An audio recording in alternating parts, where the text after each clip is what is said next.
మిత్రులందరికీ నమస్కారం. రేడియో రాంబాబు ఛానల్కి స్వాగతం. ఇవాళ 1965 ఫిబ్రవరి 11 విడుదలై 60 ఏళ్ళు పూర్తి చేసుకున్నటువంటి ఉయ్యాల జంపాల చిత్రం గురించి కొన్ని విశేషాలు మీకు చెప్పాలనిపించింది. ఈ చిత్ర నిర్మాత దర్శకుడు కేబీ తిలకర్. కేబీ తిలక్ ఆయన అనుపమ ఫిలిమ్స్ బ్యానర్పై చాలా సినిమాలు తీశారు. ఈడు జోడు, ముద్దుబిడ్డ, ఎమ్మెల్యే, తర్వాత కొల్లేటి కాపురం, భూమి కోసం, ఇట్లా చాలా సినిమాలు తీశారు. అందులో ఉయ్యాల జంపాల కూడా ఒకటి. దురదృష్టం ఏంటంటే ఆయన చిత్రాల్లో పాటలు చాలా బాగుంటాయి. దాదాపు అన్ని సినిమాలు కూడా మ్యూజికల్ హిట్సే. ఆయనకి ఆరుద్ర, పెండ్యాల, అటు పాటల రచయితగా ఆరుద్ర, సంగీత దర్శకుడిగా పెండ్యాల, ఈ కాంబినేషన్తోనే చాలా సినిమాలు చేశారు. ముఖ్యంగా మనకి ఉయ్యాల జంపాల చిత్రం మనం చూసినట్టయితే. కానీ ఆయన మరి సినిమాలు ఎందుకో అంత ఆర్థికంగా విడుదల కాలేదు, మరి ఎందుకో తెలీదు. ఉయ్యాల జంపాల చిత్రం నాకు నిజంగా పాటల కోసమే ఆ సినిమాని మనం గుర్తుపెట్టుకుంటాం. పాటల కోసమే అసలు ఆ సినిమాని చూశాను, ఎలా ఉంటాయి పాటల సినిమాలు అని చెప్పి. ఈ సినిమా గురించి కొంత సమాచారం వెళ్తుంటే నాకు తెలిసింది ఏంటంటే పాటలు ఫస్ట్ రికార్డ్ చేశారు. కథ క్లుప్తంగా అనుకున్నారు. కథ 1941లో వచ్చినటువంటి జూలా అనేటువంటి హిందీ సినిమాని దీన్ని తెలుగులో తీశారు. అంటే దాదాపు ఒక 2 దశాబ్దాల తర్వాత ఆ సినిమాని తెలుగులో తీస్తూ అందులో సెంట్రల్ పాయింట్ తీసుకున్నారు. అంటే జీవితం అంటే ఒక ఉయ్యాల లాంటిది. ఎత్తుపల అంటే పైకి వెళ్తుంది, ఉయ్యాల కిందకి వస్తున్నట్టుగానే ఈ రకంగా ఉంటుంది జీవితం.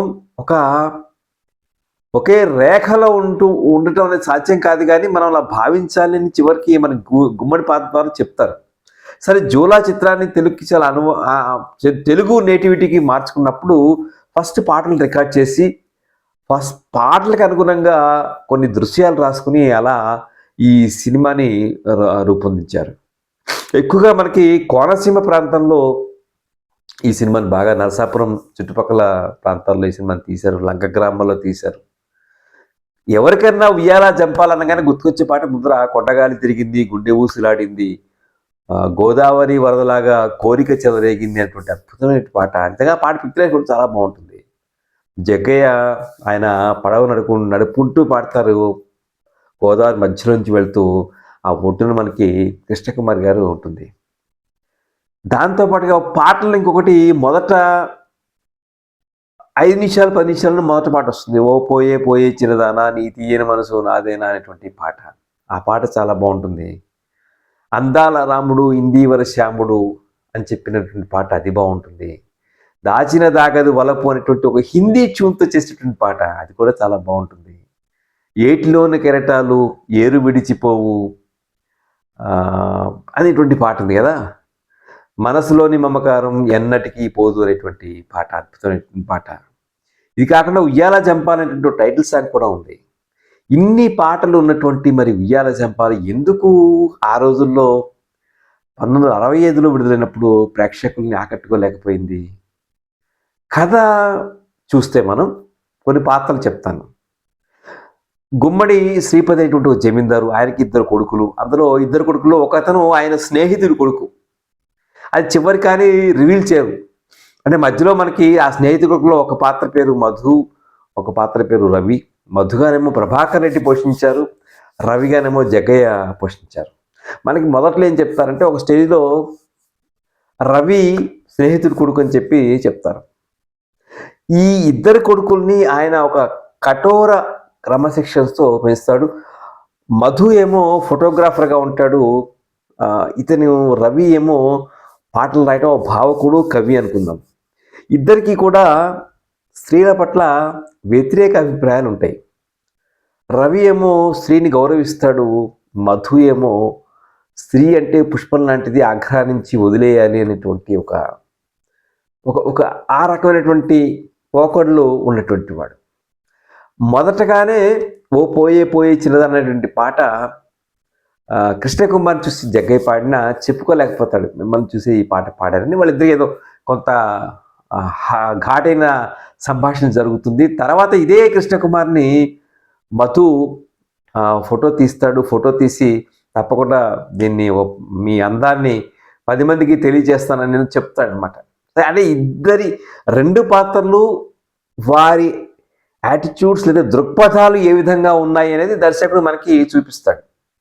దానికి తగ్గట్టుగానే వీళ్ళిద్దరూ కాకినాడలో చదువుతూ ఉంటారు. ఈ మధు ఏం చేస్తాడంటే అతను అంటే అతని ఒక అందమైన అమ్మాయి కనిపిస్తే ఎరవేసి ఉపయోగించుకుని వదిలేసి టైప్ కాబట్టి సుశీల్ అన్న ఒక అనాథాశ్రమం చెందిన అమ్మాయిని ప్రేమించానని చెప్తాడు. ప్రేమించానని చెప్పి పెళ్లి చేసుకుని తర్వాత అమ్మాయిని వదిలేయటం అంతా చేస్తాడు. అతనికి ఈ కృష్ణకుమారిని కూడా కాస్త కృష్ణకుమారి మోజులో పడతాడు, చేసుకుందాం అనేటువంటి దీంట్లో వస్తాడు. ఓ పక్కన ఈ రవి లేదంటే మన జగ్గయ్య ఆయన కూడా కృష్ణకుమారిని ఆరాధిస్తాడు, కనపడదు ఆవిడ.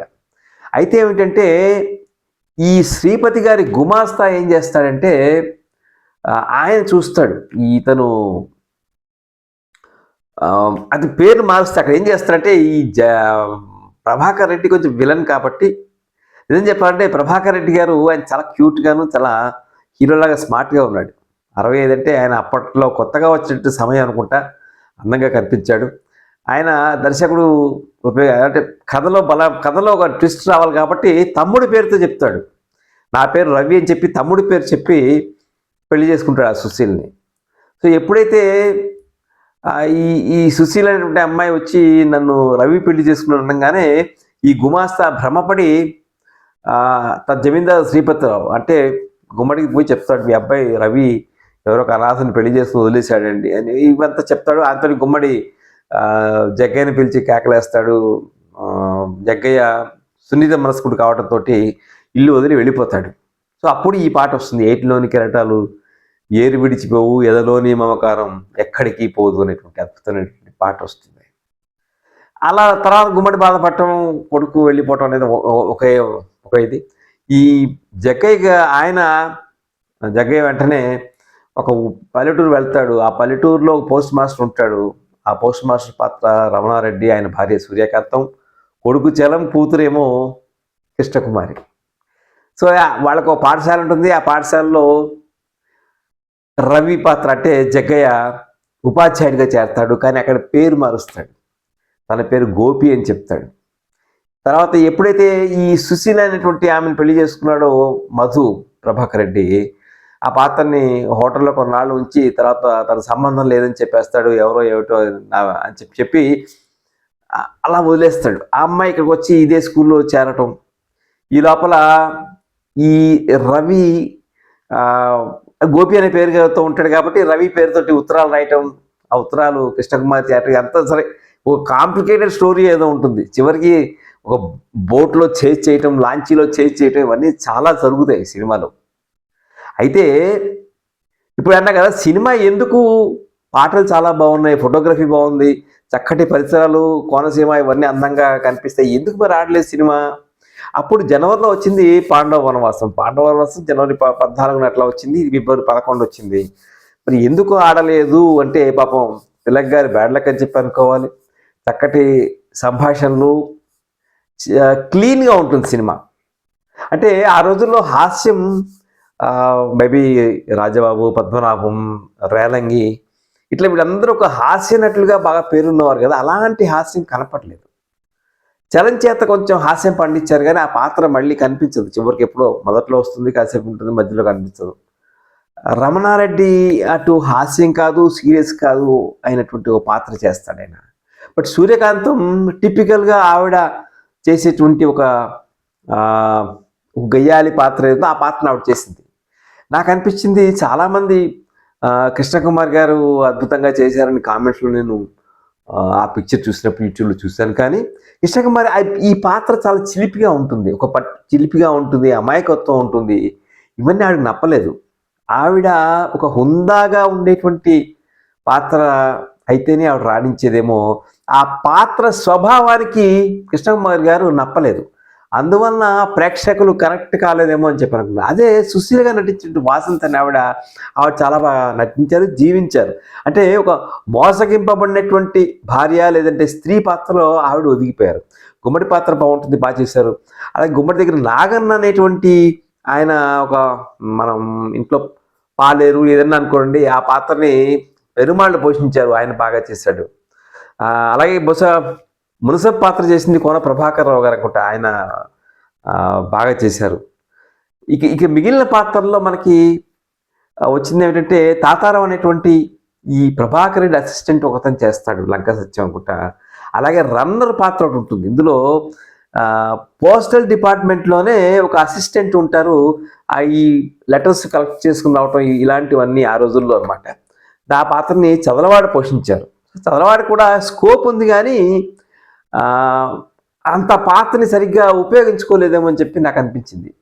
సినిమాలో గుమ్మడి గారు చివరి మొదట ఒక స్ట్రిక్ట్ డిసిప్లిన్గా ఉన్న గుమ్మడి గారు పావుగంట ఒక 20 నిమిషాలు అయిపోగానే ఒక బాధపడే పాత్రలో చివరి వరకు అదే కొనసాగించారు.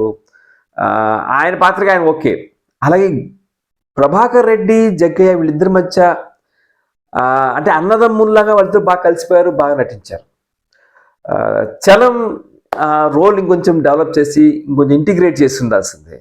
రమణారెడ్డి రోలు అటు ఇటు కాని పాత్ర అయిపోయింది. సూర్యకాంతం గారు బ్రహ్మాండంగా చేశారు. అలాగే వాసంతి ఆవిడ బాగా చేసింది. కృష్ణకుమార్ గారు వీక్ లింక్ అనిపించింది నాకు ఆవిడ. అంటే ఆవిడ బహుశా ఒక అమాయకత్వము, చిలిపితనము ఇవన్నీ కలబోసినటువంటి నటన అయితే అవసరం ఉందో ఆవిడ ఎందుకో నాకు అనిపించింది అంతగా మెప్పించలేకపోయారేమని చెప్పి అనిపించింది. బట్ ఏమైనప్పటికీ జగ్గయ్య గారు నటించినటువంటి అనేక సినిమాలు, జగ్గయ్య గారి సినిమాలో దాచిన దాగదు వలపనేటువంటి పాట, యహూ అనే పాట గుర్తుంది, చాహే కోయి ముజే జంగిలీ కహే అనేటువంటి పాటలా ఉంటుంది. ఈయన కూడా పరిగెడతారు ఆ పాటలో. సో స్టెప్స్ వేయటం నాకు చాలా ఆశ్చర్యం. జగ్గయ్య గారి స్టెప్స్ వేయటం మనం ఎక్కువ చూడం, కానీ ఈ సినిమాలో జగ్గయ్య గారి స్టెప్స్ వేయటం కనిపించింది. పినిశెట్టి గారి డైలాగులు అద్భుతంగా ఉన్నాయంటే అద్భుతంగా నేనేం ఓకే పర్వాలేదు. చివరిలో సరే ఇప్పటి అయితే తండ్రి కొడుకుని చంపేసినట్టుగా చూపిస్తారు. ఇప్పుడు ఇదే కథని ఇప్పుడు తీసినట్టయితే అప్పటి కథ కాబట్టి అంత విలన్గా నటించిన ప్రభాకర్ రెడ్డి చివరికి పశ్చాత్తాపాన్ని ప్రకటించి దారిలోకి వచ్చేట్టుగా చూపిస్తారు. అప్పటికి ఇప్పటికీ ఉన్న తేడా అదేమో అని చెప్పి నాకు అనిపించింది. అలాగే పతియే ప్రత్యక్ష దైవం, మాంగళ్యం ఇలాంటివంటి ఇంత సెంటిమెంట్తో కూడిన డైలాగ్స్ ఇప్పుడు మనకు కనిపించవు కదా. ఇలాంటివన్నీ మనకి ఉయ్యాల జంపాల సినిమాలో కనిపిస్తాయి. బట్ ఉయ్యాల జంపాల సినిమా క్లీన్ సినిమా, ఒక గొప్ప ఎంటర్టైనర్ కాకపోవచ్చు కానీ నీట్గా ఉన్న సినిమా. బట్ నాకెందుకో కృష్ణకుమార్ గారి బదులు ఇంకెవరన్నా ఒక మేబీ అప్పటి రోజుల్లో ఉన్నటువంటి యంగ్ అప్కమింగ్ హీరోయిన్ ఎవరన్నా నటించుంటే ఉయ్యాల జంపాల కేబీ తిలక్ గారికి ఒక మంచి బ్రేక్ ఇచ్చేదేమో అనిపించింది. దాదాపు ఆయన 10 సినిమాలు 10-15 తీసారని తెలియదు కానీ పెద్ద హిట్ అయినట్టుగా మనకేం కనిపించవు ఏ సినిమా కూడా. ఏ సినిమా అది యావరేజ్ టు అబోవ్ యావరేజ్ సినిమాలు మిగులుతాయి.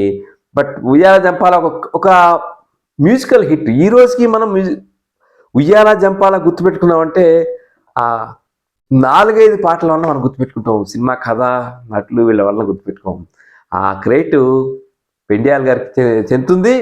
పెండియాల్ గారి చేత అద్భుతమైన ట్యూన్స్, ఆరుద్ర గారి చేత అద్భుతమైన లిరిక్స్ రాయించేటువంటి క్రెడిట్ మాత్రం కేబీ తిలక్ గారికి ఇవ్వాల్సిందే. ఇది ఉయ్యాల జంపాల సినిమాకి సంబంధించి నాకు తెలిసిన సమాచారాన్ని మీతో షేర్ చేశాను. ఇంకా మీకు ఏమైనా తెలిస్తే తప్పకుండా కామెంట్స్ రూపంలో తెలియచేయండి. ఈ సినిమా గురించి మీ అభిప్రాయాలు కూడా తెలియచేయండి. ఈ వీడియో మీకు నచ్చితే లైక్ చేయండి, షేర్ చేయండి. రేడియో రాంబాబు ఛానల్కి సబ్స్క్రైబ్ చేయండి. నమస్తే.